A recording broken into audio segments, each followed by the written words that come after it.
While comedy cartoons dominate channels like Cartoon Network and Nickelodeon now, there was an era where the action cartoon was king. So many great cartoons that focused on action and overarching storylines came from this time. And it's worth noting that one of the most popular comedy cartoons, Teen Titans Go, is based on an action cartoon, a fact that has never caused controversy on the internet. Growing up in the 2000s, action cartoons were my jam, and I remember excitedly watching new episodes of shows like Ben 10 and Transformers Animated. Sadly, the reason many people give for action cartoons fading is lack of toy sales. Since the animation for action cartoons costs more, they were expected to pick up that slack with the merch sales in some cases. What's good, internet? Jake here, dumb as ever, and today I'm going to be talking about the toy lines of various action cartoons. Some I watched as a kid, and some I just think are interesting. All of these shows aired on Cartoon Network in the United States, which is more of a happy accident than something I did on purpose. But you could consider this a sequel to my Cartoon Network toys video. Check that out if you missed it. Okay, we've got some expansive topics to jump into today, so we should get started. But first, if you enjoy the video, please consider liking and subscribing. It helps me out with YouTube's evil overlord, algorithm. Ben 10 is such a solid show conceptually. On summer vacation with his grandpa and cousin, Ben Tennyson accidentally discovers an artifact, the Omnitrix, that allows Ben to transform into one of 10 different aliens for 10 minutes at a time. Of course, you already know this because Ben 10 is wildly popular and lasted for many years, and even got a reboot in 2016. In this video, we're talking about the original Ben 10 show and toy line, which is now called Ben 10 Classic thanks to the 2016 reboot reusing the name. The original show was awesome because it felt like an adaptation of a comic book that didn't exist. The world and characters felt so fleshed out from the start, and Ben's alien forms are all so cool and unique. Upgrade has to be my favorite based on design alone. I love his fluid movement, and his ability to upgrade technology is so cool. Heat Blast is another one of my faves. When I first watched the show, I didn't really like him because he seemed boring, but the design has grown on me a lot. Looking back, the original 10 aliens all had pretty simple abilities, but because Ben has access to them all, he's like the ultimate superhero. I also love the concept of the 10-minute timer. In my opinion, heroes are best when their power is limited in some way. So having a timer and locking Ben into whatever alien he chooses makes his choices matter so much more. Now that I think about it, Ben has a device that lets him change forms, has a time limit on how long he can be transformed, and fights monsters and aliens in every episode. Bruh.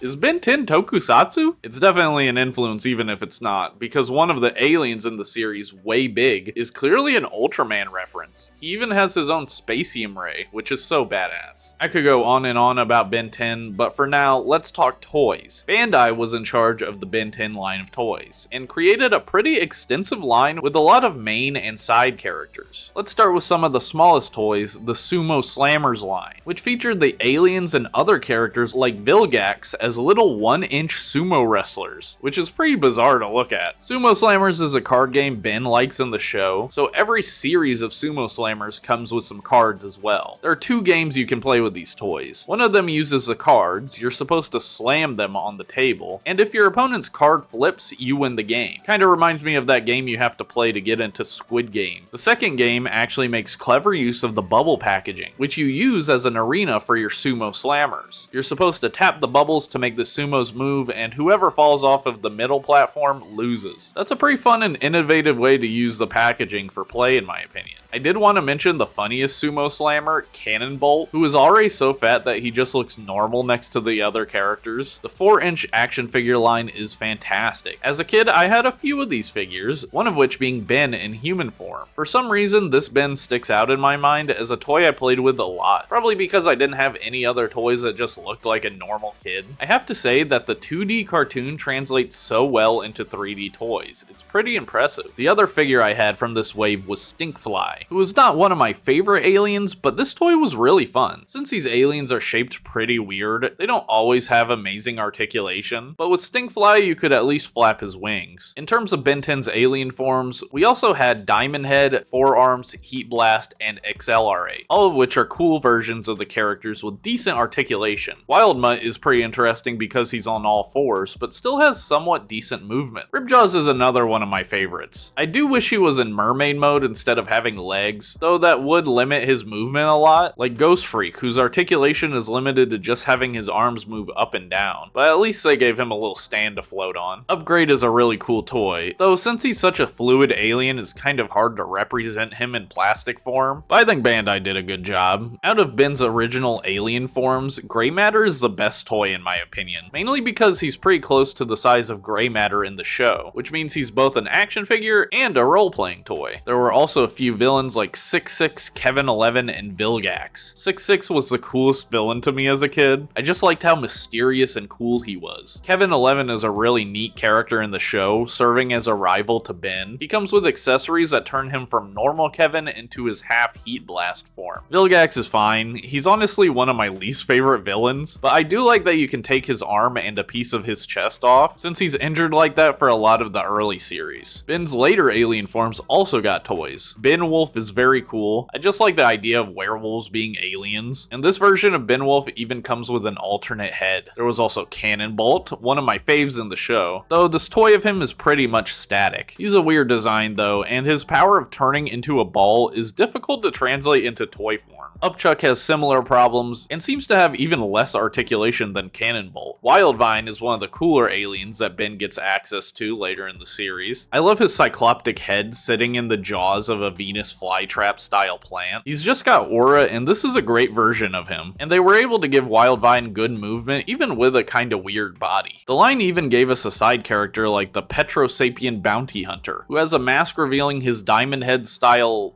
head. There was a series 2 of action figures that gave us new versions of characters from season 1, usually retooling them and adding clear plastic in some way. I had the series 2 Diamond Head, and he was pretty cool, though I always found myself annoyed by his lack of arm movement. Four Arms, Heat Blast, Ben Wolf, Wild Mutt, Upchuck, Wildvine, Vilgax, and XLR8 all got new versions in series 2. We also got some brand new characters, like Gwen in her Lucky Girl costume, along with a little gray matter on her back, which is really cute. Ghost Freak got a second toy, this time of his true form. The details are complicated, but basically Ben's Ghost Freak form was a Trojan horse for the consciousness of an evil alien. The alien broke free of the Omnitrix, and this toy represents his true form. I think this is an awesome design, and I love the tentacles accessory. Ben got two new human toys. One of them was him wearing his oversized Galactic Enforcer's outfit, while the other toy is Ben's imaginary alter ego, Ultra Ben. Ultra Ben is kind of a weird pick, but whatever, we'll go with it. Finally, there were two new alien form toys, Ben Mummy and Ben Victor. I don't know why they just started naming his forms like that. Ben Mummy is especially an insane name to me for some reason, but I do love the design, and alien mummy is just a cool concept. Ben Victor is this Frankenstein type of alien, pretty interesting, and I like how big and chunky he is. The 4-inch line also featured some vehicle sets, like gray matter in this walker vehicle, though some of the sets involve one of the aliens and a beast from their home planet to ride. For example, Heat Blast and this big Firebird. There was one large playset, the Vilgax Battleship, a decently sized playset of Vilgax's spaceship that could open up into a battle arena for 2 figures. The set included Vilgax and an exclusive clear version of Ben, as well as 2 exclusive Sumo Slammers. The set also came with a more permanent Sumo Slammers arena, so you don't have to use the packaging, which is a really fun addition to the set. That's all the 4-inch action figures, but there were some larger action figures in the DNA Alien line. These guys were about 6 inches tall and had more action features than the basic line. Most of the DNA aliens had some see-through plastic on some parts of their bodies, though Wild Mutt didn't. His action feature involves drooling goo. Heat Blast, Diamond Head, and 4 Arms have pretty neat toys, but the coolest DNA alien is Kevin 11, who is in his fully mutated form. This toy and form are so iconic to me. If I had to pick a representative of the Ben 10 toy line, it would be the DNA alien of Kevin 11, bizarrely enough. I don't exactly know why, I never had the toy, but I remember seeing commercials and really wanting it. There were 3 more figures of Upchuck, Wildvine, and Ghost Freak released later, all with their own weird gimmicks. The final action figures I wanted to talk about are the bizarre Metamorph figures, which are actually Transformers that are not Transformers. One might assume that these transforming Ben 10 figures would change from alien to alien, or even from Ben to alien, but no, it's far more strange than that. Most of the toys would transform from alien to household object. For example, Heat Blast turns into a flashlight, or more appropriately, a torch if you're from the UK. And it's not like he turns into a realistic flashlight either. Dude literally just folds up into the object. Same goes for Grey Matter, who turns into a pair of binoculars. Wild Mutt has the pleasure of becoming a door knocker, and Benwolf turns into a megaphone. All of these look incredibly weird, of course, because the transformations are so lazy. The only metamorph figure that makes sense is Cannonbolt, whose limbs can be removed so he can become a ball. Not much of a transformation, but the idea is that you can bowl with his ball form, and try to knock over his limbs like they're bowling pins. The last toys we have to talk about are the role-playing Omnitrixes. Omnitrix-I? The first being the Omnitrix FX, a simple Omnitrix that shows each alien and has noises associated with them. It was simple and efficient, and probably the best Omnitrix for role-playing. Next was the Alien Viewer Omnitrix, which was essentially a Viewmaster. You slide in these film discs, and when you peer through the magnifying port, you can see images. It does appear pretty lame at first, but every Series 1 action figure came with a disc for it. So if you were collecting the toys, it's pretty cool for that reason. Finally, there was the Deluxe Omnitrix, which was bigger and more detailed, and even included a mini game where you have to select the correct alien to win. Ben 10 is an incredible show with a great toy line to match, and it was so fun going back and enjoying this show again. I will definitely be talking about the rest of the Ben 10 toy lines in the near future. Also, I didn't know where to put this in the script, but one of my favorite bands, Joey Valence and Bray, put out a song called Omnitrix on their last album, and that's badass. Hey, I just wanted to pop in and say this video is sponsored by GamerSups. GamerSups is an energy drink mix that gives you the caffeine you need for the day, without all the drawbacks of soda or energy drinks. I really like it and recommend it, and if you use my code DUMBJAKE at checkout, you'll get 10% off your order, and I'll get a little kickback. A win-win. Okay, ad over. Transformers Animated is one of the best Transformers shows ever. The Transformers themselves have insanely cool and stylized designs. The voice cast is incredible, and the show stays faithful to a lot of aspects of G1 while also doing its own thing. Basically, it's the ultimate Spider-Man of the Transformers franchise, and man, do I love it. I remember watching the premiere and just having my eyes glued to the TV. I couldn't believe how cool the show looked compared to Transformers Cybertron, and with the 2007 movie releasing earlier that year, the Transformers brain rot had set in so deeply that I'm still talking about this stuff present day. This show did so much right in my opinion. I love how the Decepticons are these forces of nature, huge and brutal compared to the Autobots. Even Starscream alone is a gigantic threat early in the series. Every character has an interesting personality, and even some of the human characters like Headmaster have become fan faves. The main Autobot cast was given so much care and attention when it comes to their backstories. It's such a wonderful show, and I'm only scratching the surface of what makes this cartoon so special to me. If you're a new fan thanks to Transformers 1, you need to check out Transformers Animated. I'm dead serious, it's required reading. Okay, so the show obviously leans into a very stylized look, which is pretty different from other shows in the franchise. Sure, some have some light stylization, but most Transformers shows up to that point leaned more towards an anime look. I have to say Hasbro did such an amazing job on the toy line. They really put a lot of effort into making these characters as close to screen accurate as possible, though it was at the cost of scale. Most of the figures are much bigger or smaller than they should be compared to other figures. My favorite example is that Voyager class Bulkhead is shorter than Deluxe Bumblebee. While that isn't ideal, the toys are so good I could hardly care. So we're going to go through the toy line, and I'm going to highlight a bunch of the figures that I think are amazing. We're only going to talk about the main line of toys, so I'm not going to talk about any of the gimmicky stuff like activators or bumper battlers, and I won't be mentioning any repaints unless they're interesting to me. Okay, let's talk about the smallest scale Deluxe. Out of the 5 main Autobots, I had Ratchet as a kid. I should mention by the time Animated came out, I felt as though I was getting too old to ask for toys. A common problem in any toy enthusiast's life, LEGO fans often refer to periods where they didn't collect as their dark ages. Well, I was on the precipice of my Transformers Dark Ages, and while I watched Animated as much as possible, it felt awkward to ask for toys when all my friends were talking about Guitar Hero and Modern Warfare. But I occasionally was brave enough to ask for one or got one as a gift, and to be honest, I really regret those years. Mostly because I would have had a huge Transformers Animated collection if I had just been myself. Anyway,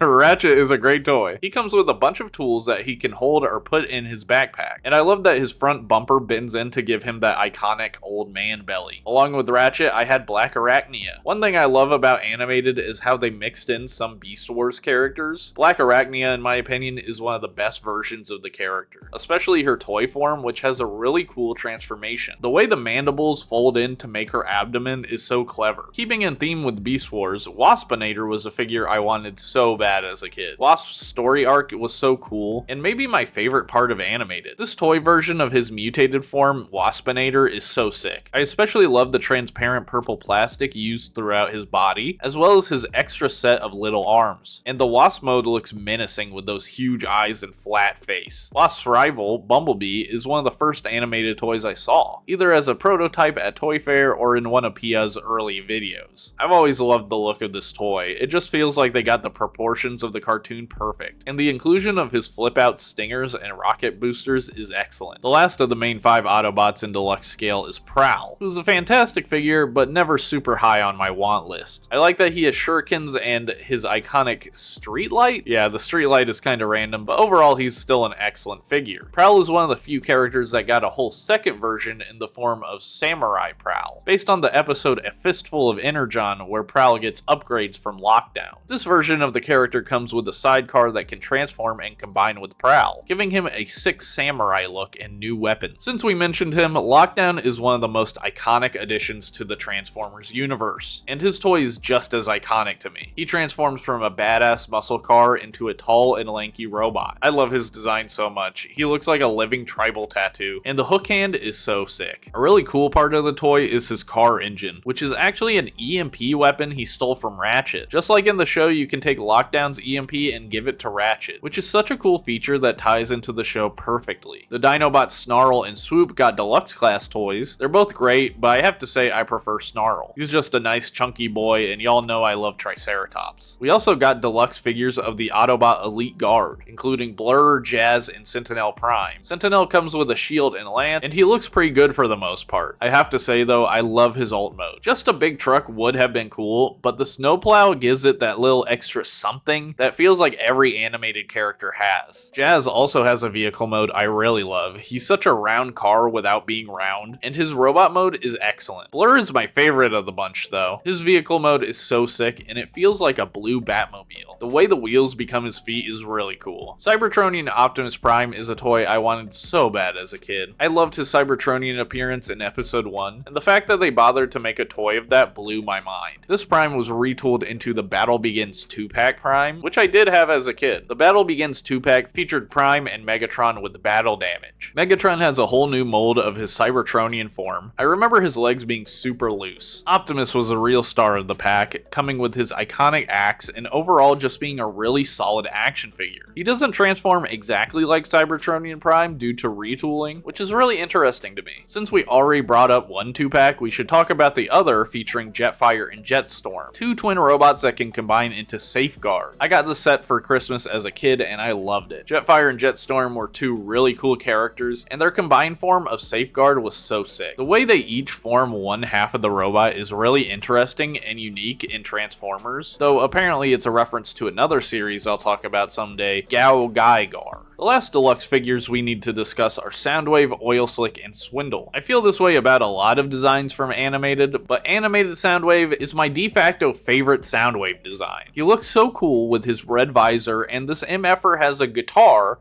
that turns into frickin' Laserbeam. That is so raw, the most powerful aura farmer in the show. And even better, he got a repaint called Electrostatic Soundwave that came with a keytar that turns into frickin' Ratbat. I really love how Hasbro went the extra mile with this toy line whenever they could. Oilslick is also a really cool design. He turns into this badass bike with barrels that turn into nunchucks. I love his head in a glass jar look, and the ram head on his shoulder is really cool. Interestingly, Oilslick never had an Earth form in the show, so this design is unique to the toy. Swindle is another one of my most wanted figures in the line. He was one of the coolest villains to me, working with and scamming the human villains. And of course he has that iconic bolo tie and giant purple eyes. Rest in peace to his voice actor Fred Willard. He delivered such an iconic performance as Swindle and gave life to the character. In terms of Voyager class, we got Bulkhead, who is a pudgy little guy with a wrecking ball gimmick. I've always been bothered about the little indent on top of his vehicle mode. It shouldn't be a big deal, but I don't know, it's always stood out to me. It's like the soft spot on a baby's head or something. Optimus Prime also got a Voyager class toy, and I think he looks really good. My biggest issue is with his axe, which looks nothing like the axe from the show, and forms the back half of his vehicle mode. Even though it doesn't really look like a fire truck with it on, they tried, I guess. Lugnut is similar to Bulkhead in that he's a physically huge character that ended up pretty short compared to all the other toys. But Lugnut is one of my favorites from the show, and I think this is an excellent toy. His bomber mode is especially cool, and I like that they gave him a giant mace weapon. Grimlock rounds out the rest of the Dinobots. This is probably my favorite Grimlock design. I love that he's basically G1 Grimlock with an updated for modern day science T-Rex mode. I also really like how the dinosaur mode has a big underbite. He just looks like a big dumb brute, and his lava sword is so sick. Megatron got a toy of his Cybertronian form. I really love how this Megatron resembles the 2007 movie version of the character. Wreck-Gar is another figure I was dying for as a kid. I just love his look, and his garbage truck alt mode is so unique. Blitzwing is the only triple changer in the line. His jet mode is cool, and I love the stubby little tank he turns into. It reminds me of the tanks from Metal Slug, and I'm really glad they fit his face-changing gimmick into the toy. It's a really unique aspect of this Blitzwing that I would love to see come back in some way. Starscream is a great version of the character. Tom Kenny was a brilliant choice for his voice, and I remember his jet mode being the first time I had seen a jet with forward-swept wings. I gotta give props to the toy's face sculpt in particular. You can just imagine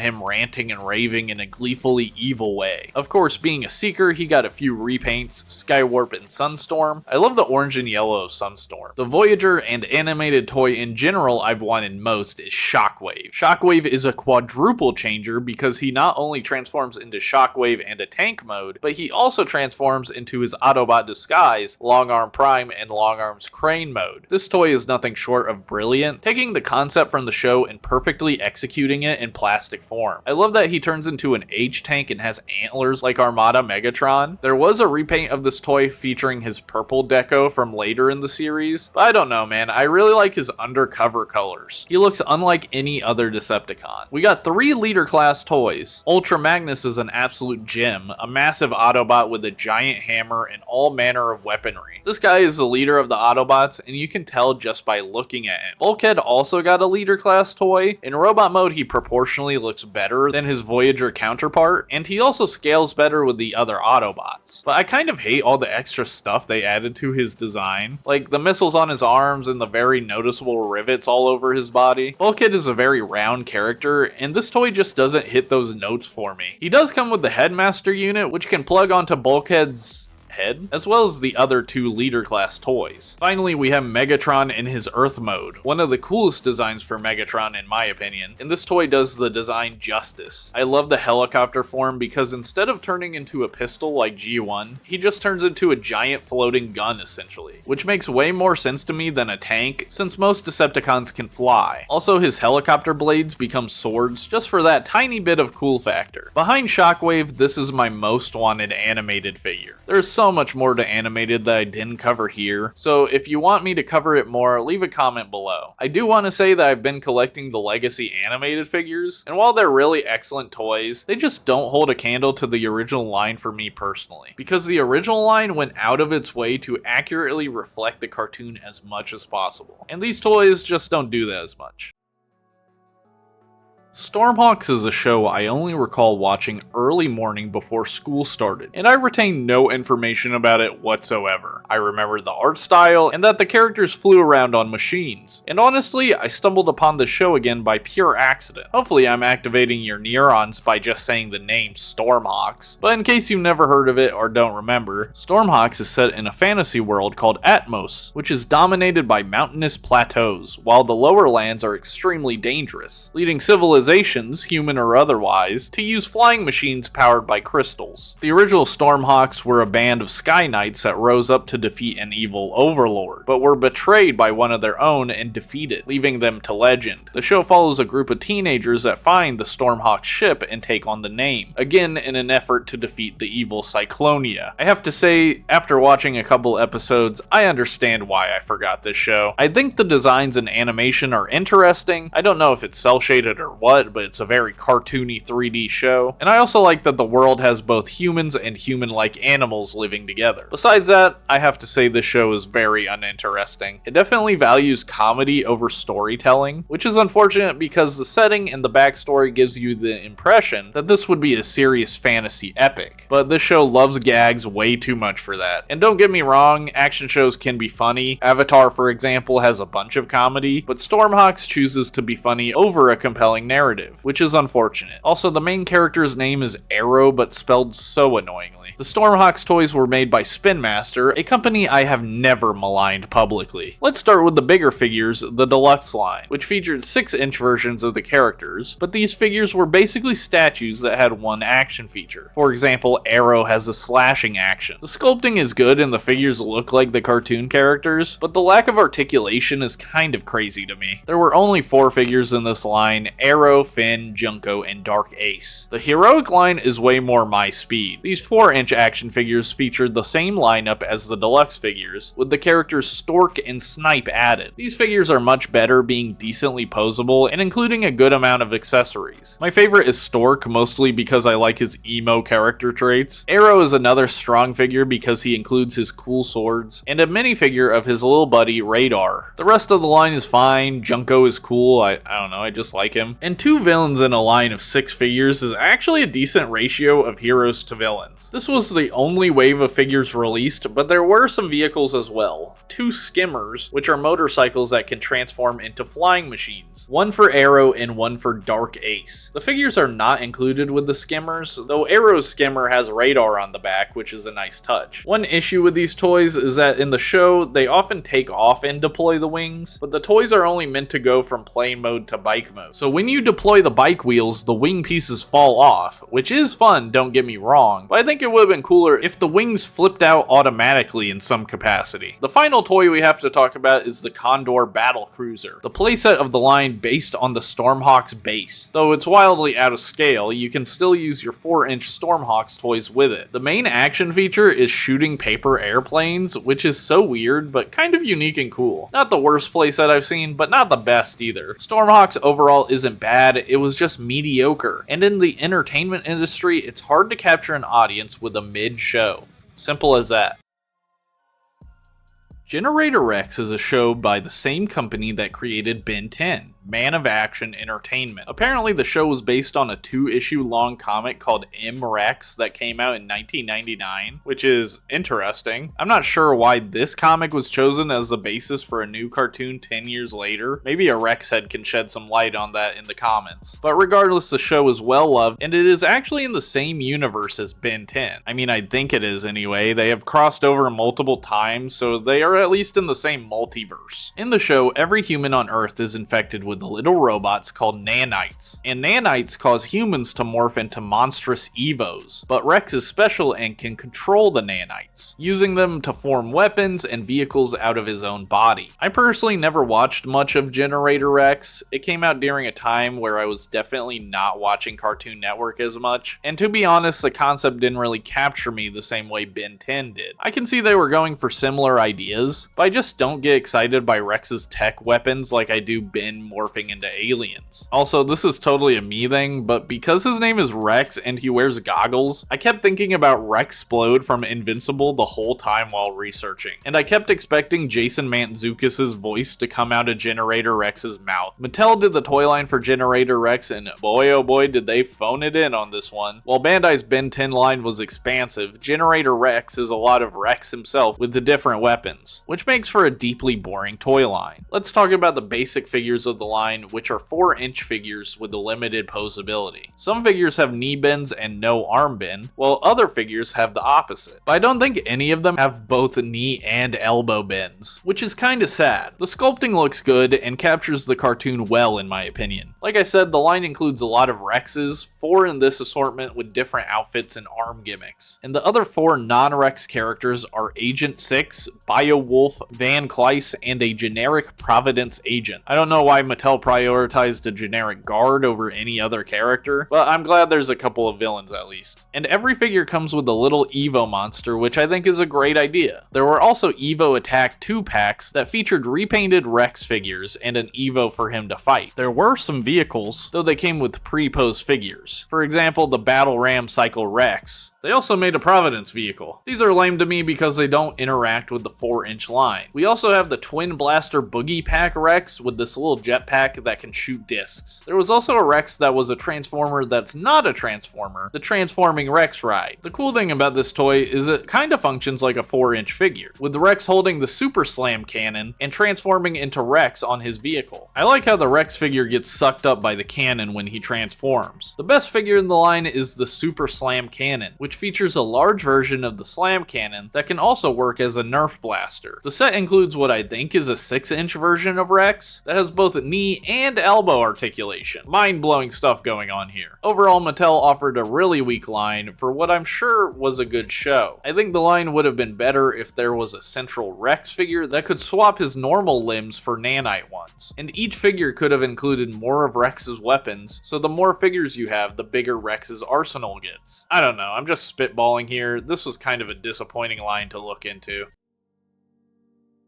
Thundercats is an 80s show I am not familiar with in any way. I know Lion-O, and I know he does the Thundercats thing with the sword. Besides that, the greater world and lore of Thundercats was completely unknown to me before I started this video. I read a brief synopsis of the original Thundercats, and it sounds insane. But if you think it's worth watching, let me know. I'm always down for something weird if it's actually enjoyable. I watched the first 2 episodes of the 2011 Thundercats reboot and found a much more grounded show, almost like a Game of Thrones for kids or something. I have to say the episodes really enraptured me. The animation is so beautiful. If you told me this was an HBO Max series coming out in a month, I would believe you. It looks that good. The show is about Lion-O, the prince of the kingdom Thundera, who comes face to face with the evil spirit Mum-Ra after the king is betrayed by one of his generals. When Thundera is destroyed, Lion-O and his companions must find a way to defeat Mum-Ra and rebuild their kingdom. The action, animation, and writing are all on point in the show. And at one point while watching, I realized,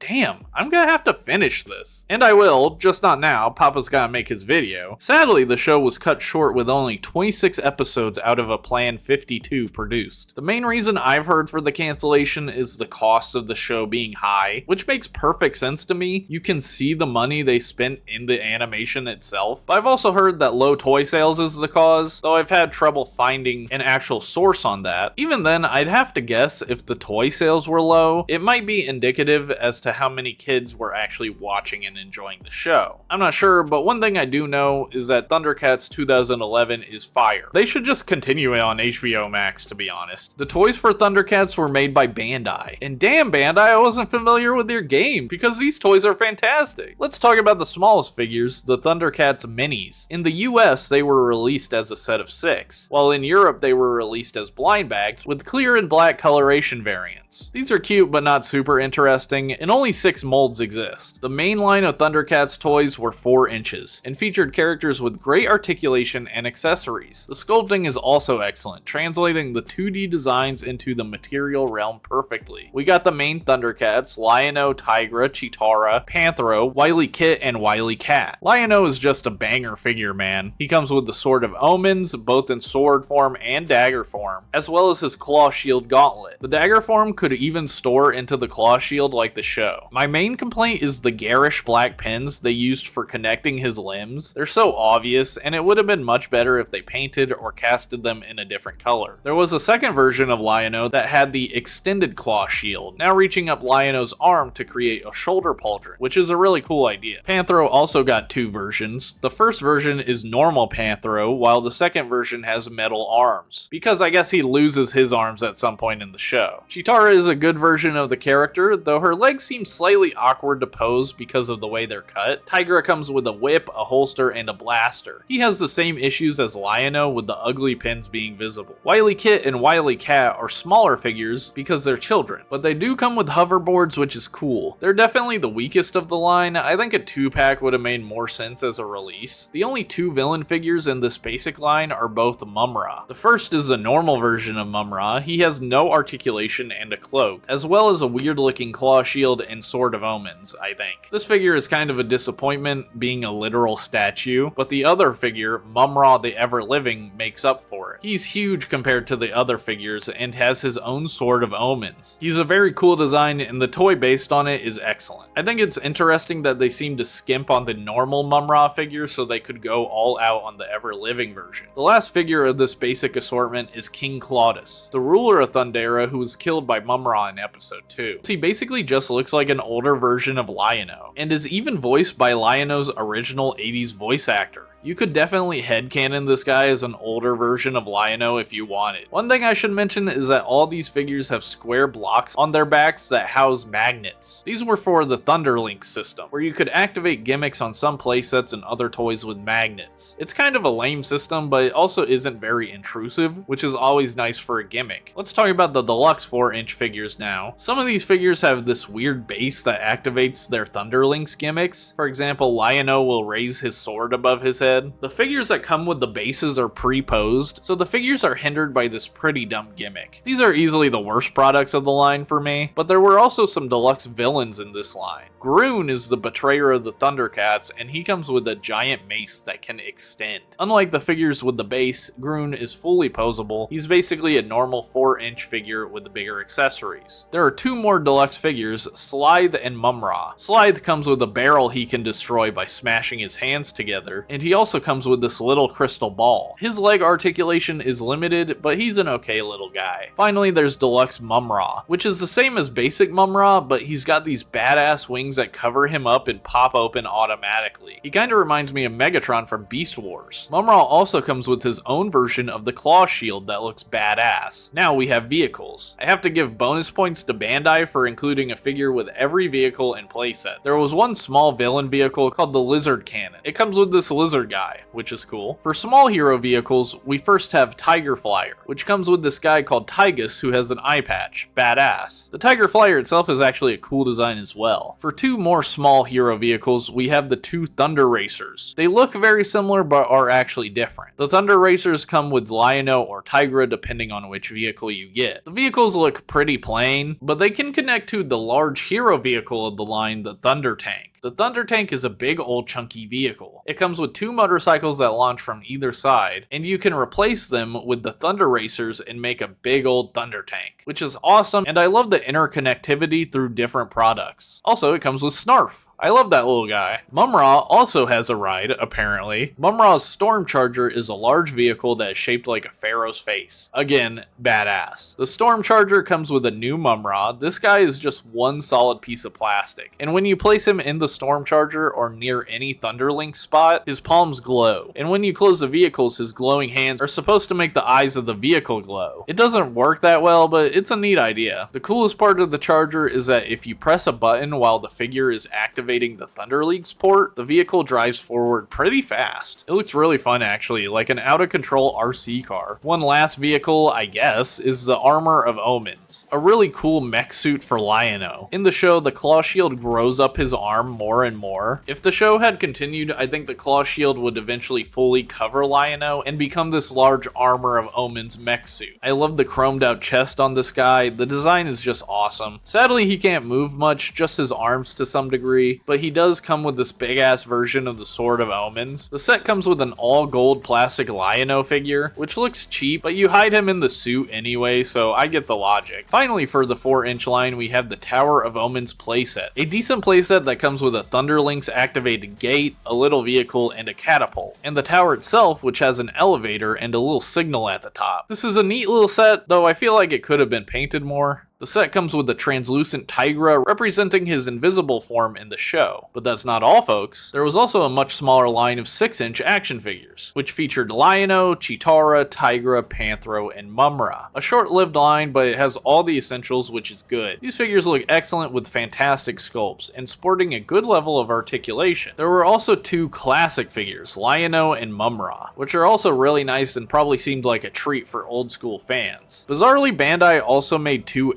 8-inch figures of Lion-O and Tigra. I have no idea why they did that. These figures are just slightly upscaled versions of the 6-inch figures with a couple changes. Apparently there were LEGO Thundercats sets in development when the show was cancelled, so LEGO turned the sets into Legends of Chima, a line I've heard of but know nothing about, much like Thundercats. I'm not 100% sure if that's fully true, but if it is, it's kind of awesome. And maybe I should give this Legends of Chima line a look-see. Hey, if you like this video, please like and subscribe, and if you'd like to support me further, I have a YouTube membership and Patreon. For $1 a month, both platforms give you the same thing. Access to my private Discord server where we do monthly movie nights and weekly Toku nights, and weekly exclusive videos called Toy Dives, where I talk about a random toy line. In the most recent episode, I talked about Saban's Masked Rider toy line, the weird English localization of Kamen Rider that tried to capture the success of Power Rangers. Alright y'all, thanks for watching, and I'll see you in the next one. Ciao.